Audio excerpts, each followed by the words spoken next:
بسم اللہ الرحمن الرحیم۔ السلام علیکم ورحمۃ اللہ وبرکاتہ۔ میں آپ کو خوش آمدید کہتا ہوں لیکچر نمبر 13 میں۔ اللہ تعالیٰ ہماری کاوشوں کو اپنی بارگاہ میں قبول و منظور فرمائے۔ آج ہم اس کتاب کا آخری موضوع فرقہ پرستی کو لے کر حاضر ہوئے ہیں۔ انشاءاللہ اس کے ضمن میں اللہ تعالیٰ ہمیں حق سچ بولنے کی توفیق عطا فرمائے۔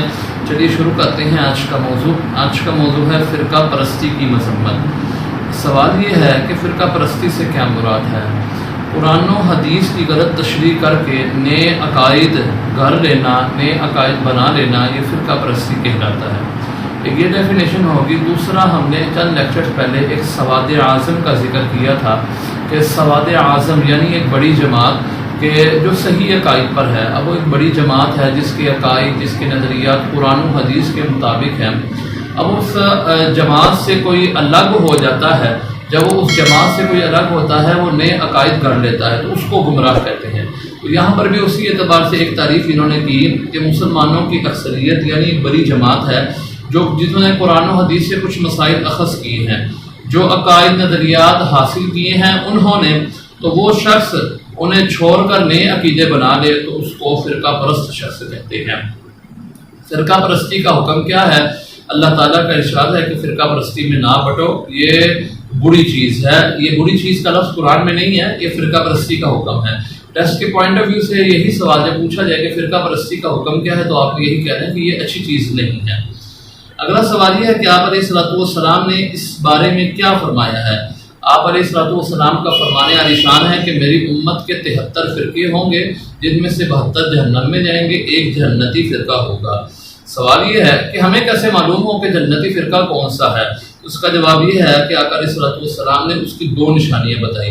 ایک نشانی کہ وہ آپ اور آپ کے صحابہ یعنی آپ علیہ السلام اور رضوان اللہ تعالیٰ علیہ مجمعین، جو آپ کے عظیم صحابہ جو ستاروں کی مانند ہیں، ان کے طریقے پر ہوگا۔ دوسرا یہ کہ وہ بڑی تعداد ہوگی۔ آج کا دور دیکھیں، فتنہ کا دور ہے، فرقہ پرستی کا دور ہے۔ آج کوئی انجینئر اٹھ جاتا ہے، کوئی ڈاکٹر اٹھ جاتا ہے اور وہ کہتا ہے کہ جی میں نے یہ دین سے یہ سمجھ لیا، تو اس کی ترجمانی قبول نہیں ہوگی، وہ ایک فرقہ پرست ہے، وہ گمراہ ہے۔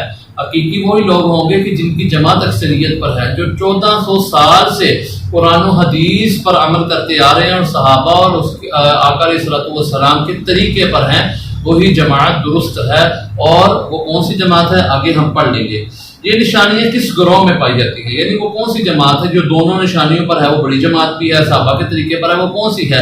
اس کا جواب لکھا ہوا ہے، وہ کتاب، وہ نشانیاں جس گروہ میں پائی جاتی ہیں اس گروہ کا نام اہل سنت و جماعت ہے۔ یہ آپ نے یاد کرنا ہے، ٹیسٹ کے پوائنٹ آف ویو سے کافی اہم ہے۔ اہل سنت و جماعت ہر دور میں صحابہ کرام علیہ السلام کے طریقے پر رہے ہیں اور آپ کے طریقے پر ہی وہ قائم رہے اور قرآن و حدیث پر عمل کرتے رہے ہیں۔ اگلا سوال یہ ہے کہ آپ علیہ السلام نے فرقہ پرستوں کی بھی نشانیاں بیان فرمائی ہیں، جیسا کہ بتایا کہ جو حق پرست ہے، جو فرقہ پرست نہیں ہے، جو قرآن و حدیث پر عمل کرنے والے ہیں، ان کی 2 نشانیاں ہیں۔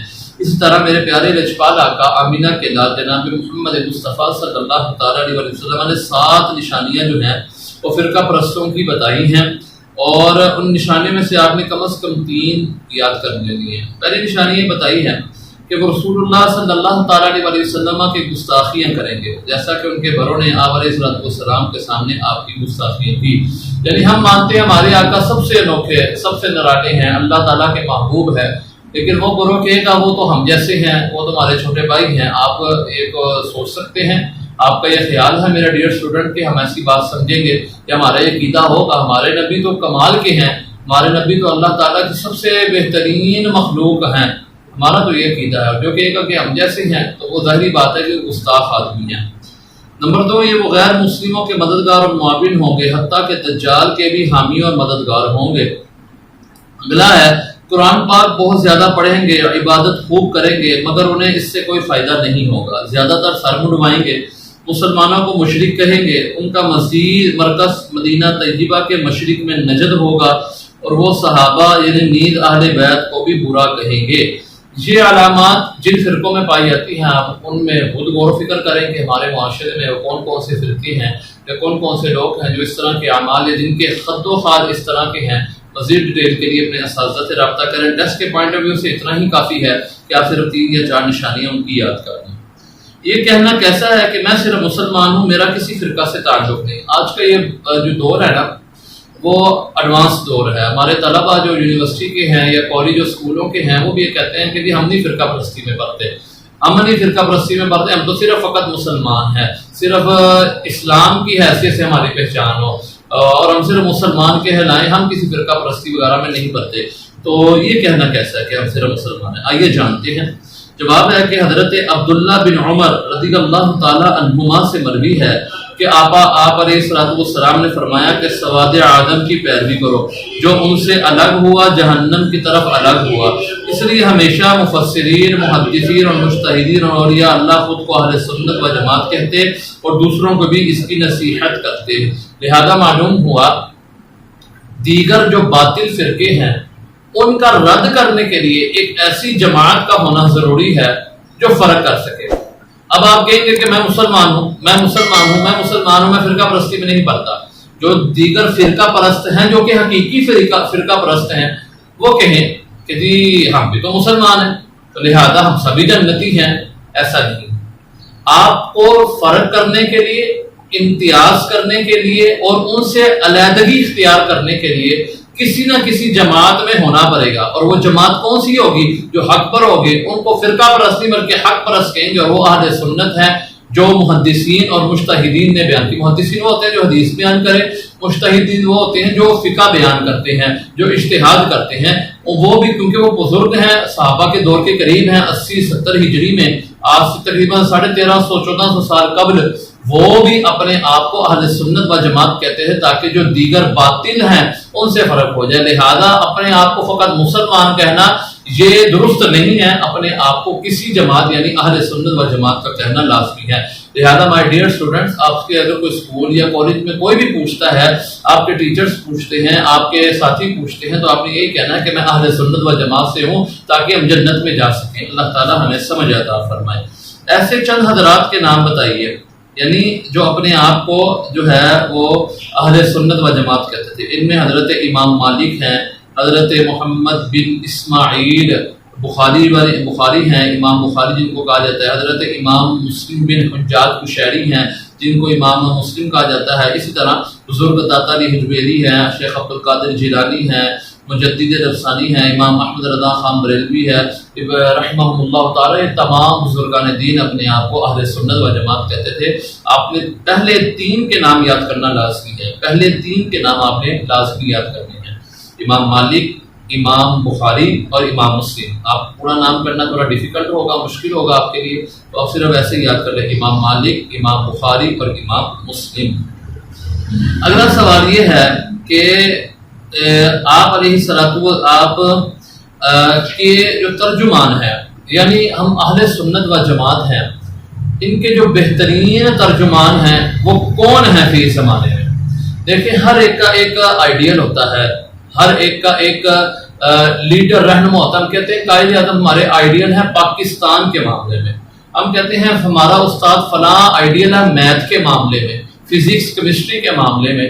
تو اہل سنت و جماعت کے معاملے میں بھی ہمارا کوئی آئیڈیل ہے, پیشوا ہے, تو ہمارے آئیڈیل اور ہمارے پیشوا اس دور کے سب سے بڑے عظیم حضرت امام آدم ابو حنیفہ ہیں.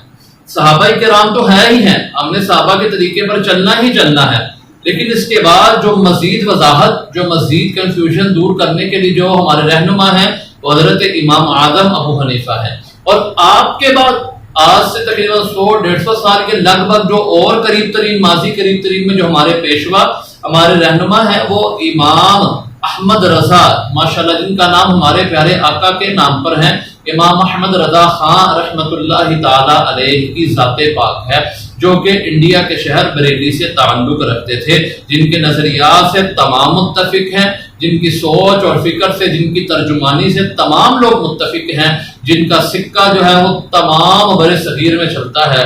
یہ وہ بزرگ ہیں جنہوں نے درست انداز سے ترجمانی کی. آپ کی چند سیرت کی باتیں ہیں لیکن وہ ہمارے موضوع سے متعلق نہیں ہے, لہذا ہم نے ان کو سکپ کیا اور فرقہ پرستی کی جو اہم چیزیں تھی اس کو ہم نے ڈسکس کر لیا. جی میں آپ سے یہاں پر ایک خبر دوں گا کہ آج الحمدللہ ثم الحمدللہ ہمارا یہ فہم عقائد آن لائن کورس جو ہے فہم عقائد و اعمال آن لائن کورس کمپلیٹ ہوا۔ اس کے لیکچرز 13 لیکچر بنے جن میں ہم نے اس کتاب کے اہم موضوعات کو بالخصوص جو عقائد کے معاملات ہیں اور عبادت کے جو بالخصوص نماز کے ساتھ وضو کے ساتھ اور کراہت نماز کے ساتھ تعلق رکھتے تھے اور فرقہ پرستی کے جو چند موضوعات تھے ہم نے اس کو ڈسکس کیا، ہم نے اس کو جانا۔ اللہ تعالیٰ سے دعا ہے اللہ تعالیٰ میری اور میرے ساتھ جتنے بھی ساتھی ہیں اس تھمبنیل کو بنانے والے، اس ویڈیو کو ایڈٹ کرنے والے، اس معاملے میں پیسہ خرچ کرنے والے، اللہ تعالیٰ سب کی تمام جائز خواہشات کو پورا فرمائے، تمام کو دارین کی سعادت نصیب فرمائے، اپنے محبوب صلی اللہ تعالیٰ علیہ وسلم کا قرب عطا فرمائے۔ انشاءاللہ یہ کورس کرانے کا سلسلہ جاری و ساری رہے گا۔ انشاءاللہ امید ہے جلد ہی ہم ایک نئے کورس کے ساتھ، ایک اچھے انداز کے ساتھ اور ایک نیو پیٹرن کے ساتھ ہم ایک نیا کورس لے کر آپ کی خدمت میں، آپ کی بارگاہ میں حاضر ہوں گے۔ تب تک کے لیے اجازت دیجیے، ملتے ہیں ایک نئے کورس کے ساتھ اور اس کورس کی مکمل تیاری کیجیے۔ انشاءاللہ اس کا ٹیسٹ ہوگا، جن اسٹوڈنٹس نے داخلہ کروایا ہے اور اپنا ایڈمیشن کروایا ہے ان کا ایک ٹیسٹ ہوگا اور اس کے بعد انشاءاللہ انعامات پیش کیے جائیں گے۔ ہم نے الحمدللہ پہلا انعام 12,000 روپے، دوسرا انعام 8,000 روپیہ اور تیسرا انعام ہم نے 5,000 روپیہ رکھا ہے۔ اللہ تعالی ہم سب کو دین کی سمجھ عطا فرمائے، دین کے ساتھ دنیا کے ساتھ ہمیں دین کے لیے بھی کام کرنے کی، کاوش کرنے کی بھی توفیق عطا فرمائے، ہمارے عبادتوں کو، ہماری ریاضتوں کو قبول فرمائے۔ ملتے ہیں ایک نئے کورس کے ساتھ اور ایک نئی جھلک کے ساتھ۔ السلام علیکم ورحمۃ اللہ وبرکاتہ، وآخر دعوانا الحمدللہ رب العالمین۔